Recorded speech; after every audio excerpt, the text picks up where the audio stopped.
जय हिंद बच्चों, मैं सुजन सरकार तक्षशिला शिक्षण अकादमी से। जैसे कि हर रोज़ मैं अपडेट दे रहा हूँ, नए नए टॉपिक के आधार पर नए नए क्वेश्चन दे रहा हूँ। अब नेक्स्ट जो क्वेश्चन है, मैंने पहले भी एक प्रमेय दिया था, थेल्स प्रमेय। आज का जो हमारा नेक्स्ट जो प्रमेय है वो है पाइथागोरस प्रमेय, जो मोस्ट इंपॉर्टेंट है और सीधा का सीधा 4 नंबर 6 नंबर का क्वेश्चन आता है। तो अब हम पाइथागोरस प्रमेय को प्रूव करेंगे कि आखिर पाइथागोरस प्रमेय आखिर होता क्या है, ठीक है, और सिद्ध कैसे करते हैं इसमें। देखो बच्चों, पाइथागोरस प्रमेय क्या होता है। एक समकोण त्रिभुज, ये आपके पास एक क्या है, समकोण त्रिभुज है, ट्राइंगल है।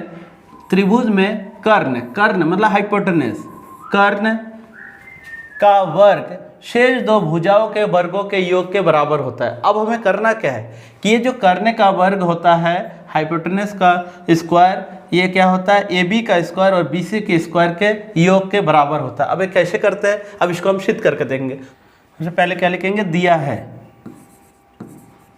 अब दिया है तो दिया है में क्या है, एक समकोण त्रिभुज, एक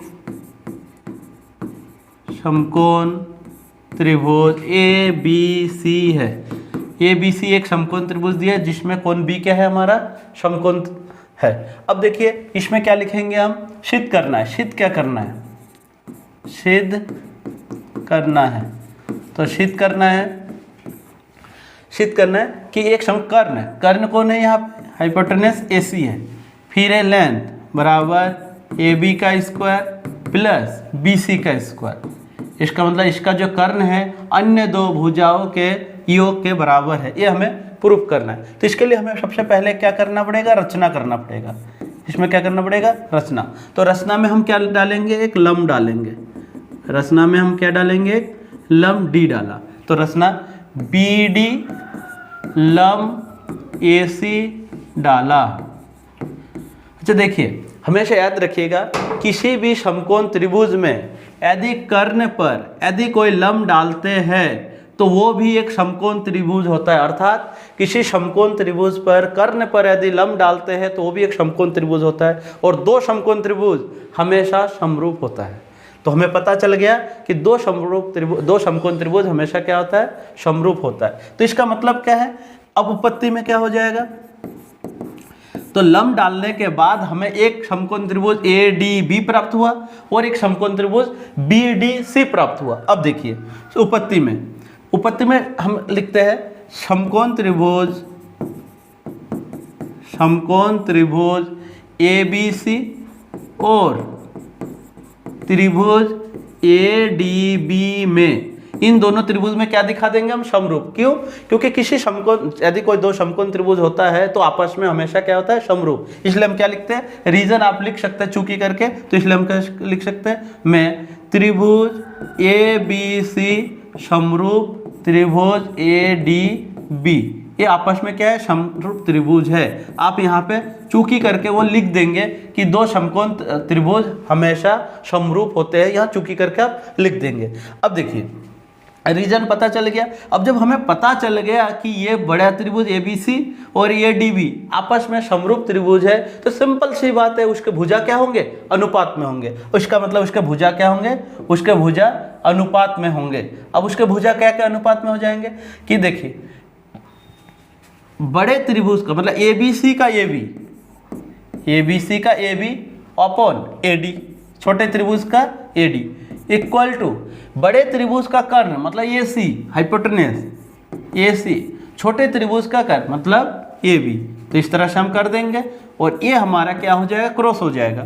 तो A B square equal to A C into A D, ये हमारा क्या बन जाएगा, ये हमारा बन जाएगा इक्वेशन फर्स्ट। तो इस तरह से सेम टू सेम जिस तरह से ए बी सी और ए डी बी में किया है, उसी तरह से ए बी सी और ए डी सी में भी करेंगे। तो जाहिर सी बात है वो भी समकोण त्रिभुज है, तो वो भी क्या हो जाएगा, समरूप हो जाएगा। तो इसमें हम लिखेंगे त्रिभुज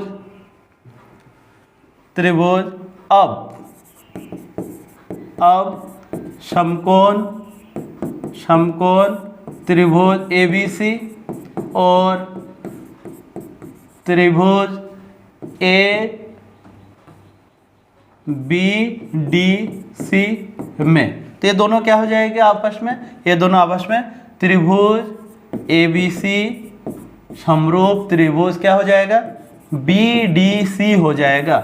यहाँ पे आप सामने फिर रीजन लिखेंगे, चूंकि दो समकोण त्रिभुज आपस में हमेशा क्या होते हैं, समरूप होते हैं। तो जैसे आप इसका रीजन सामने लिख देंगे तो यहाँ आपको नीचे अभी अभी आपको पता चल गया कि ये दोनों समरूप है, और जब समरूप है तो इसके भुजा क्या होंगे, अनुपात में होंगे। तो इसका भुजा क्या होंगे, अनुपात में होंगे। तो इसका भुजा को आप लिखेंगे क्या, AB,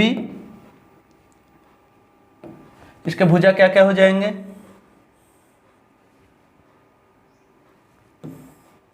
AB BC अपॉन बड़े त्रिभुज का BC और छोटे त्रिभुज का हमारा क्या हो जाएगा, BD, CD, BC और यहाँ CD। तो BC अपॉन CD, और इसका क्या हो जाएगा, AC बड़े त्रिभुज का कर्ण अपॉन छोटे त्रिभुज का आधार। तो इसको जब क्रॉस मल्टीप्लाई कर देंगे तो यहाँ पे क्या बन जाएगा, BC² बन जाएगा, और यहाँ पे क्या हो जाएगा, AC इंटू CD। तो इस तरह से हमारा क्या बन जाएगा, इक्वेशन 2 बन जाएगा। ये हमारा इक्वेशन क्या बन जाएगा, 2। तो आपके पास इक्वेशन फर्स्ट आ गया, इक्वेशन 2 आ गया। अब दोनों इक्वेशन को क्या करेंगे, आप दोनों इक्वेशन को आप क्या करेंगे, ऐड कर देंगे। रीजन क्या है, दोनों इक्वेशन को ऐड इसलिए करेंगे, देखिए यहाँ पे AB² प्लस BC² है, AB² प्लस BC² है। तो यहाँ पे देखो AB² और यहाँ पे देखो BC²। तो आप दोनों का क्या कर देंगे, दोनों को ऐड कर देंगे। तो समीकरण A प्लस समीकरण 2, मतलब equation first plus equation second कर देंगे। तो दोनों को जब ऐड करेंगे तो हमारा क्या आ जाएगा, AB² प्लस BC²। इसका लेफ्ट हैंड साइड और इसका लेफ्ट हैंड साइड ऐड कर दिया। अब राइट हैंड साइड कीजिए, AC into AD plus AC into CD। ये दोनों को हमने क्या कर दिया, प्लस कर दिया। लेफ्ट हैंड साइड प्लस कर दिया और राइट हैंड साइड प्लस कर दिया। अब हमारा क्या आ जाएगा, अब देखिए एक लेफ्ट हैंड साइड तो एक चीज तो प्रूव हो ही गया, अब खाली यहाँ आगे हल कर देते। तो यहाँ AB² plus BC² equal to, यहाँ AC कॉमन लीजिए। देखिए इस लाइन में भी AC है और इस लाइन में भी AC है, AC को कॉमन ले लिया तो हमारा क्या बचा, AD प्लस का यहाँ पे क्या बचा, CD। तो यहाँ पे क्या कर सकते हैं हम, यहाँ पे हम क्या कर सकते हैं, CD। तो यहाँ AB² plus BC² equal to AC, और यहाँ पे AD और CD। अभी देखिए डायग्राम से समझिए, AD और CD, ये देखिए AD और CD दोनों को मिला के हम क्या लिख सकते हैं, दोनों को मिला के हम AC लिख सकते हैं। दोनों को मिला के हम क्या लिख सकते हैं, AC। दोनों को मिला के हम क्या लिखेंगे, AC।